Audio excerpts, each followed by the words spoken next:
বন্ধুরা, welcome to my channel delight. বন্ধুরা, তোমরা অনেক অনেক শুভেচ্ছা ভালোবাসা জানিয়ে ব্লগ স্টার্ট করে দিয়েছি। তো সকালবেলা উঠে রান্নাবান্না বসিয়ে দিয়েছি, তার মধ্যে দোকানে গেছিলাম। আর কী রান্না করবো চলো তোমাদের সঙ্গে আবার শেয়ার করি। বন্ধুরা, এই দেখো আমার রান্নাবান্না হয়ে গিয়ে গ্যাস ফ্যাস সব পরিষ্কার হয়ে গেছে। আর এই যে ঘর দোর সব মোছামুছি হয়ে গেছে, দেখতেই পাচ্ছ। এখন এই কিছু বাসন আছে, এই যে বাসনগুলো এখন ধোবো, ধুয়ে স্নান করবো, তারপর পুজো করব। তো চলো তোমাদের ফাইনাল লুকটা দেখিয়ে দিই রান্নার, কী রান্না করলাম। দাঁড়াও, চলো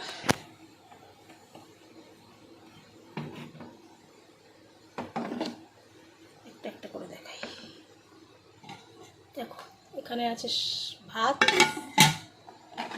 এখানে আছে ঢ্যাঁড়স দিয়ে আলু দিয়ে চিংড়ি মাছ দিয়ে তরকারি, দেখতেই পাচ্ছ। আর এখানে আছে চিংড়ি মাছের ঝাল, আর এখানে আছে ইলিশ মাছ দিয়ে বেগুন আলু দিয়ে ঝোল। ঠিক আছে, ঠিক আছে, এই হচ্ছে রান্নাবান্না। বন্ধুরা, এই স্নান টান করে বেরোলাম, কতগুলো বাসন ছিল সেগুলো সব ধোয়া মাজলাম আর কি, সাবান বুলিয়ে নিলাম। আর এখন তোমার পুজো করতে যাব, তাই নিচে তুলসী মঞ্চে জল দিয়ে দিয়েছি। এখন ওপরে যাব, নিচে পুজো করব, নিচে পুজো করে ওপরে পুজো করব, তারপরে জব করব, তারপর আমার শান্তি। ঠিক আছে, তো আজকে আর কমপ্লান বিস্কুট কিচ্ছু খাইনি, মানে সময় পাইনি, আর ইচ্ছাও করছে না এখন খেতে। একেবারে ভাত খেয়ে নেবো যদি ইচ্ছা করে। মঙ্গলবার একবার রান্না করলাম, কিন্তু ভাবছি কি একবার খাবো কি খাবো না, এরকম। না খেলে কাল খেয়ে নেবো এই আর কি। তো যাই হোক, চলো ওপরে যাই, জামা কাপড় একটু ছাতে মেলতে হবে। অনেকটা বেলা হয়ে গেল, 11:30 হয়ে গেল, আমার ঠাকুর না খেয়ে বসে আছে। তো ঠিক আছে, চলো পরে কথা বলছি।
তো বন্ধুরা, এই পুজো করে নামলাম, এখন ঘড়িতে বাজে প্রায় 1:35।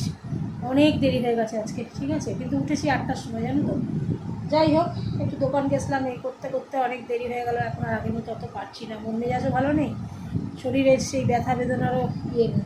তো এখন 1 গ্লাস এই নুন চিনির জল করলাম, করে এটা এখন খাবো।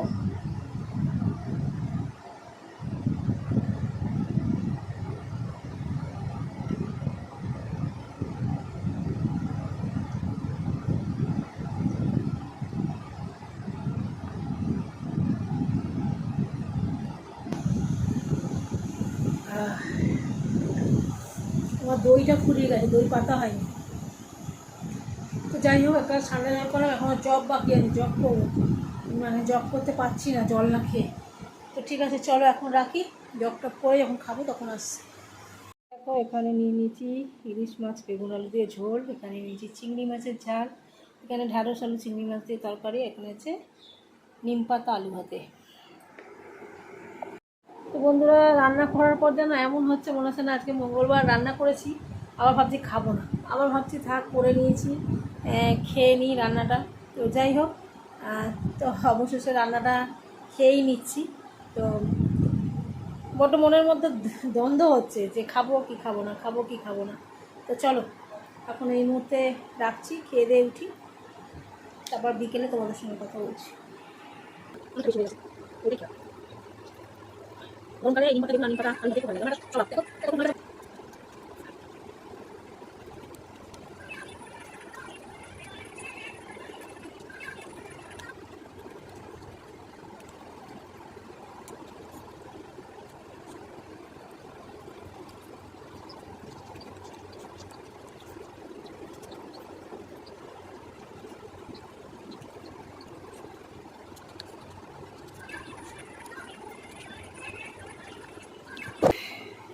শুভ সন্ধ্যা। তো দুপুরবেলা খাওয়া দাওয়া করে তো শুয়েছিলাম, ওই যে বললাম দুপুরবেলা ঘুম হয় না, অনেক রকম চিন্তা থেকে এইসব মাথা ফাথা যন্ত্রণা, ব্যথা করছে। সকালে সকালে উঠছি, সন্ধ্যেবেলা নিচে সন্ধ্যে দিয়ে দিয়েছি, দেখো কী যন্ত্রণা, ব্যথা করছে। এবার উপরে যাবো সন্ধ্যে দিতে।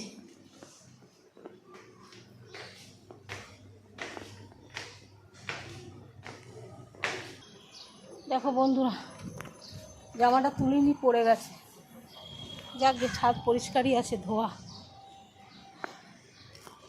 আর আজকে অনেকটা আলোর মধ্যে এসছি, সন্ধ্যেটা দিয়ে নিই তারপর ব্যায়াম করব।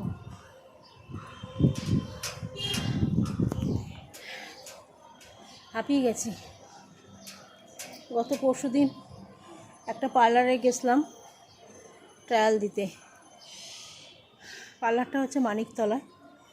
তো ট্রায়াল দিয়ে এসছি, ওদের কাজও পছন্দ হয়েছে।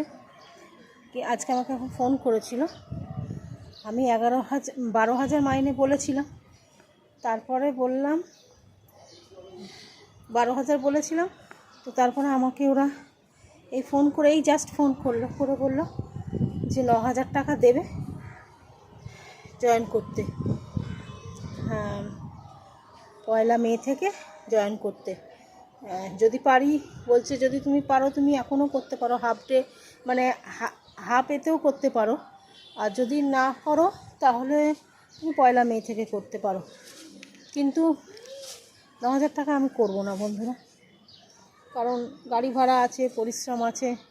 দেখো যে এখানে তাড়াতাড়ি যেতে হবে, কারণ যেখানে বেশি মাইনে দেবে সেখানে তো তাড়াতাড়ি কাজ করতেই হবে, যেতেও হবে।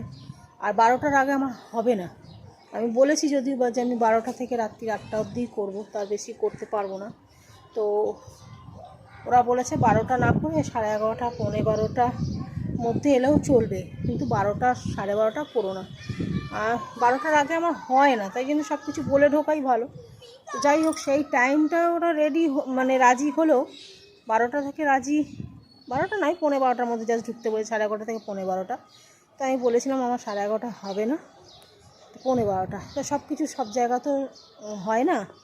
তো যাই হোক, এই জাস্ট ফোন করেছিল, বলছে 9,000 টাকা দেবো, তুমি জয়েন করো। কিন্তু আমি করবো না, আমি বললাম না দিদি আমার হবে না, কারণ 11,000 12,000 বলেছি, 11,000 হলেও তাহলেও একটা কথা ছিল। তখন বলছে যে না অতটা আমরা পারবো না, তাই না আমার পক্ষে করা সম্ভব না। পার্লারটা ভালো, কিন্তু ওই কাজ করলে তবে বুঝতে পারবো। এতদিন তো নিজের মতো করে পার্লারে থেকেছি, করেছি, একটা অভ্যাস হয়ে গেছে। আর সেখানে নতুন একটা জায়গায় গিয়ে সব কিছুটা মানিয়ে নেওয়া, সব কিছু করা, অ্যাকচুয়ালি আমার কোনো পার্লারে কাজ করার ইচ্ছাই নেই, সত্যি কথা বলছি। আমি টুকটাক যা করব। আর যেটা হচ্ছে যে আমি যেমনি ইয়েতে করছি, মানে আশেপাশে যেরকম কি বলবো, যে কাস্টমারগুলো আমার ধরা বাঁধা আছে, যাদের করছি, কেউ যদি নতুন করে বলে তাদের করব, এরকম করতে রাজি। কিন্তু কোনো পার্লারে নিজের হলে একটা আলাদা কথা। দোকানও খুঁজছি বন্ধুরা, ওই জন্য অতটা গা করছি না, বুঝেছো। ওরা 9,000 টাকা ডাকলেও আমার গা এড়িয়ে যাচ্ছি এই কারণে যে ঠিক অতটাও ইচ্ছা নেই। নিজের একটা যে আশা, নিজের একটা পার্লার খোলার, সেই আশাটা যতক্ষণ না পূর্ণ হবে ততক্ষণ অবধি শান্তি নেই। তাই দোকান তো খুঁজছি, দোকান খোঁজাটা চালু রেখেছি, পাচ্ছি না, প্রচণ্ড ভাড়া চাইছে এক একজন। তো এই কারণে আমার হয়ে উঠছে না। জানি না কপাল কতদিনে সাথ দেবে, কতদিনে আমার একটা নিজের পার্লার হবে, এই আর কি। তো চলো, কাজ যে আসছে না, কাজ পাচ্ছি না সেটা না, কিন্তু আমি করতে চাইছি না, এটাই হচ্ছে বড় কথা। মানে 9,000 টাকাটা আমি ধরে নিলাম আমার সব কিছু নিয়ে 1,000 টাকায় গাড়ি ভাড়া, 8,000 টাকা হাতে থাকতো। কিন্তু ওখানে দুটো মেয়ে আছে, দুটো মেয়ে আমাকে নিয়ে 3টে হবে, ঠিক আছে। ডিপার্টমেন্টও আলাদা, মানে ওদের সব ভাগ ভাগ করা আছে, এই আর কি। তো চলো, এই খবরটাও এক্ষুনি এলো, মানে এই আধ ঘন্টা আগেই এলো। ভাবলাম তোমাদের সঙ্গে একটু শেয়ার করি, তো তোমাদের সঙ্গে একটু শেয়ার করে নিলাম। আর জামা কাপড়গুলো ভাঁজ করি, সন্ধে দিই, তারপর ব্যায়াম করি, তারপর একটা নতুন ডাক্তার দেখাতে যাব। সেই ডাক্তারটা দেখি, আমার মাস্টার দিদি খবর দিল যে ওই ডাক্তারটাকে দেখি ওই ডাক্তারের কাছে যাই, কি বলে। বাইরে থেকে ওষুধ লিখে দিলে লিখে নেবো, কোনো ডাক্তারই তো কিছু কমাতে পারছে না।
তো প্রতিদিনকার মতো সন্ধেবেলাতে সন্ধে দিয়ে চলে এলাম এখানে ব্যায়াম করতে।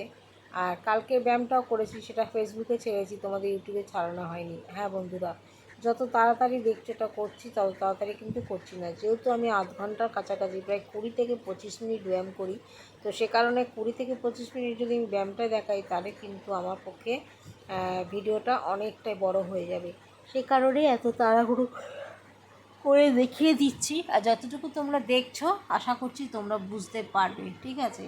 তো যাদের যাদের ব্যথা আছে তারা এই ব্যায়ামগুলো করতে পারো, কারণ আমি কিন্তু ইউটিউব দেখেই এই ব্যায়ামগুলো শিখেই করছি অনলাইনে। তো যাই হোক, এখন একটুখানি বেশ শরীরটাকে নাড়াচাড়া করি নিলে, যে একটা আড়ষ্ট ভাব থাকে, ব্যথা থাকে, মনে হয় যেন কিছু ভালো লাগছে না, এত এত কষ্ট হচ্ছে। সেই কারণে এই এই কাজগুলো কিন্তু এখন করতেই হবে বাঁধা ধরা, ঠিক আছে। এখন আমি নিজে সন্ধেবেলা সন্ধে দিতে এসে সন্ধে টন্ধে দিয়ে নিই, দিয়ে তারপরে কিন্তু এই ব্যায়ামটা করি। আর এই ব্যায়ামটা করলে একদিনে তো নিশ্চয়ই কমবে না। কালকে ব্যায়াম করে কিন্তু গা হাত পা প্রচুর ব্যথা হয়েছিল, আর আজকে তেমনি ব্যথার মধ্যেই কিন্তু আমি ব্যায়ামটা করলাম।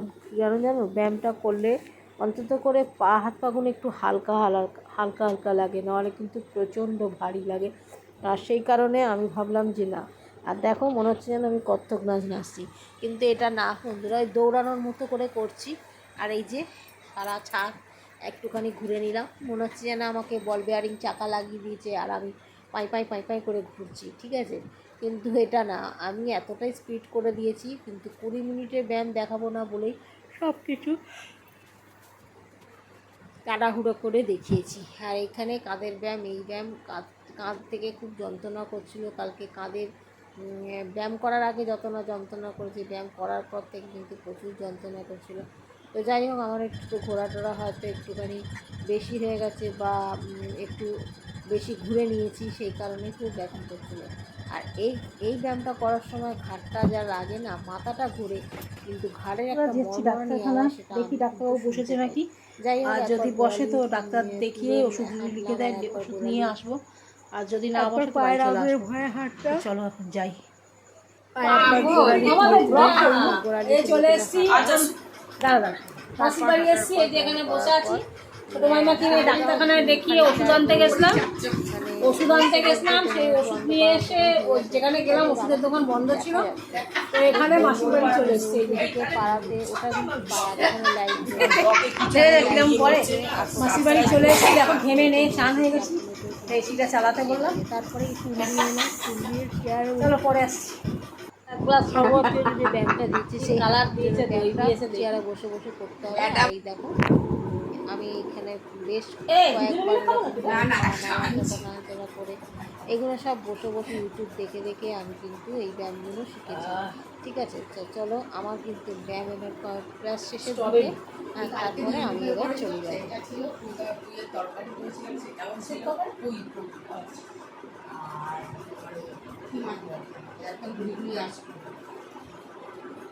ওই মাছটা ছিল, ওই মাছটা হচ্ছে এই মিষ্টি দিয়ে খাচ্ছি। এই যে দিদি দিচ্ছে, ভিডিও করছে। অনেক মিষ্টি শরবত সব খেলাম, রাত্রে খেতে পারবো কিনা জানি না, বাড়িতে অনেক খাবার খেয়েছি। ওকে দেখো, নিচু করো, নিচু করো, এরকম নিচু করে, ঠিক আছে। হয়তো ভাবতে পারছি না মরণ দশা, আমি কি করবো? দিয়ে দেবো, চায়নাকে দিয়ে দাও, আমাকে আর দিতে হবে না। বিছানায় পড়ে যায়, ফ্রিজে থাকলে শক্তই হয়। ছেড়ে দাও না, আমি এত মিষ্টি খাবো না একসঙ্গে, তুমি দিয়ে দাও চায়নাকে। চায়নাকে দেবো, দিয়ে দাও চায়নাকে। দেখো তোকে এই সন্দেশটা দিচ্ছি ভেঙে, আমি একটু খাবো। এটা নরম, এই কথাগুলো উঠছে না। কত মিষ্টি সব জমে গেছে ফ্রিজে। ওই যে এখন এসছিলাম আর এখন বাড়ি যাচ্ছি, ও থাকতে বলছে এখানে, কিন্তু আমি থাকলে হবে না, আমারও তো ঘরে কাজকর্ম আছে। তো চলো, যাবে তো? চলো, 9:30 বাজে আমিও যাই। ওষুধ পেলাম না, কালকে আবার বিকেলে গিয়ে ওষুধ নেবো। তো বন্ধুরা, সাম্বাদের তো গেছিলাম, ওষুধের দোকান বন্ধ হয়ে গেছে, বলো সকাল 10টা থেকে সন্ধ্যে 7টা অবধি ওষুধের দোকান খোলা। তো যাই হোক, তো সে কারণে আর নেওয়া হলো না। তো ছোটো মাইমা বললো চলো একটুখানি সর্দির বাড়ি যাব, মানে ছোটো মাইমার ছোটো ননদ, মানে আমার ছোটো মাসি। তো মাসির বাড়িতে গেলাম, ওখানে আমার দিদি শরবত খাওয়ালো, তারপরে মিষ্টি খাওয়ালো, অনেক রকম মিষ্টি খাইয়েছে, 3-4 রকম মিষ্টি খাইয়েছে। খেয়ে পেট ফেট একদম ভার হয়ে গেছে। তো এসছি, এসে আবার এখন আর ইচ্ছা করছে না, মনে হচ্ছে না ভাতগুলো খাই, কিন্তু যদি না খাই, ফ্রিজে ঢোকাইনি তো নষ্ট হয়ে যাবে। তো 8 ঘন্টা বাদে দেখছি, তো 8 ঘন্টা বাদে খাবোই। দেখো এখানে ধূপ লেগে কত জায়গায় যে আমার ছ্যাঁকা লাগে। এইখানে আজকে লেগেছে, আজকে এখানে লেগেছে, এই জায়গাটাতে দেখতে পাচ্ছ কিনা বুঝতে, এই যে এই জায়গাটা দেখো একদম কাছে লাল হয়ে রয়েছে, আর ধূপের ছাই পড়েছে, ধূপ লেগে যায় কতবার। আর এই কাঁধটা ভীষণ যন্ত্রণা করছে। তারপর ব্যায়াম ট্যাম করার পর আজকে আর একটু শুইনি, একটু হাঁটাহাঁটি করে এলাম।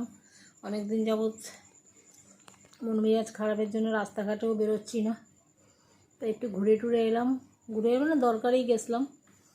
তো চলো বন্ধুরা, এখন রাখি, খেয়ে দিয়ে একটুখানি হাঁটবো, মানে খাওয়ার পরেই শোবো না, একটু হেঁটে তারপর শোবো, ঠিক আছে? তো চলো সাথে থাকো। বন্ধুরা, খাওয়া দাওয়া করে নিয়েছি, আর এখন একটু খাওয়া দাওয়া পর 8টা করে শোবো না, প্রতিদিন খেয়ে দিয়ে শুয়ে পড়ি। তো এখন একটু হাঁটাহাঁটি করবো। তো চলো, মেশিনটা দেখতেই পাচ্ছ, দেখো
তো বন্ধুরা খাওয়া দাওয়ার পর ঠিক করলাম যে না এখন খেয়ে দেই আর শোবো না, এত যন্ত্রণা ব্যথা বেদনা যখন হচ্ছে তখন খাওয়া দাওয়ার পর একটু হাঁটাহাঁটি করে নেবো, তারপর খাবো। হ্যাঁ যাই হোক, তারপরে চলে এসেছিলাম হাঁটতে। তো যাই হোক, রাতের বেলা তো আর কোথাও রাস্তাঘাটায় বেরোবো না, তো যাই না, ঘরেতে যখন ব্যবস্থা করা রয়েছে তখন এখানে একটু হাঁটাহাঁটি করে নিলাম। 10 মিনিট টাইম দিয়ে দিলাম, টাইমারের টাইম দিয়ে 10 মিনিট একটু হেঁটে নিলাম। প্লিজ হেঁটে একটু নিয়ে সহযোগিতা করো তারপরে তোমরা। কিন্তু বিছনায় সবাইকে শোবো। টাটা, গুড নাইট, আর সকলকে খুব ভালো থেকো, যাই হোক, সুস্থ থেকো।